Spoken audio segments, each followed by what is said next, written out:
صفا دہر سے باطل کو مٹایا کس نے؟ تھے تو آباد تمہاری مگر تم کیا ہو؟ وہ تم نہیں تھے، وہ تمہارے باپ دادا تھے۔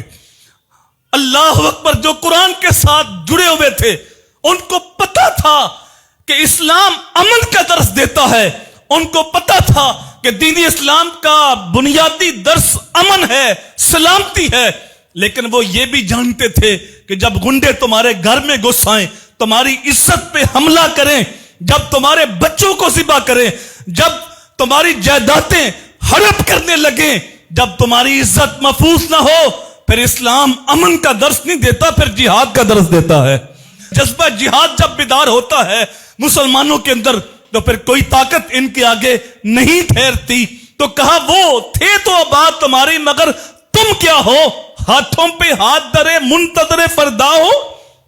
تیرے صوفی ہیں فرنگی، تیرے قالی ہیں ایرانی، خون کے آنسو رلاتی ہے جوانوں کی تن آسانی، ہر کوئی مست میں ذوق تن آسانی ہے، اور تم مسلمان ہو یہ انداز مسلمانی ہے۔ حیدری فقر ہے نہ دولت عثمانی ہے، تمہیں اسلاف سے کیا نسبت روحانی ہے، وہ معزز سے زمانے میں مسلمان ہو کر اور تم ذلیل ہوئے ہو تارک قرآن ہو کر۔ تم نے قرآن سے رشتہ کمزور کیا ہے، قرآن سے رشتہ مضبوط کرو، پھر قرآن تمہیں بتائے گا کہ جب کافر کا ظلم حد سے بڑھ جائے تو اس کا پنجہ کیسے توڑنا ہے۔ پھر قرآن تجھے بتائے گا کہ جب تمہاری عزت پہ غیر مسلم حملہ کرتا ہے تو پھر ان کی ٹھکائی کیسے کرنی ہے۔ یہ قرآن تمہیں بتائے گا کہ ان کے اوپر غالب کیسے آنا ہے۔ اللہ قرآن میں کہتا ہے تمہیں کیا ہو گیا ہے، تم اللہ کی راہ میں جہاد کیوں نہیں کرتے؟ جب جذبہ جہاد بیدار تھا، 9 سال کا اور 11 سال کے حضرت معاذ اور معوذ جنگ بدر کے اندر ابو جال کے ٹکڑے کر کے رکھ دیتے، یہ جذبے تھے۔ اور آج اگر ہم ان ماؤں کو دیکھتے ہیں جو فلسطین کے اندر ہیں تو یقیناً وہ اسلاف کی ماں یاد آتی ہیں۔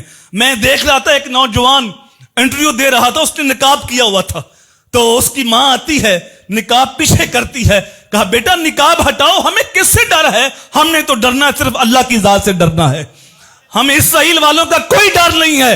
ان ماؤں نے اپنے بچوں کی ایسی تربیت کی ہے، ایک 10 سال کا بچہ وہ دم توڑ رہا ہے اور اس کا 11-12 سال کا بھائی زخموں سے چور ہے، لیکن وہ پاس کھڑا ہے، اسے کلمے کی تلقین کر رہا ہے، بچے کی آنکھوں میں کوئی آنسو نہیں ہے، اور وہ حالانکہ وہ چھوٹا بچہ ہے، وہ بالغ نہیں ہے، اگر وہ کلمہ نہ بھی پڑھے تو پھر بھی وہ اس کی موت فطرت پہ ہوگی، لیکن وہ بچہ اپنے بھائی کو اپنے زخموں کی تکلیف بھول کر کلمہ یاد کرا رہا ہے کہ جاتی بار بھی تیری زبان پہ کوئی اور نام نہ ہو، تیری زبان پہ نام ہو تو اللہ کا نام ہو، اللہ کے رسول کا نام ہو۔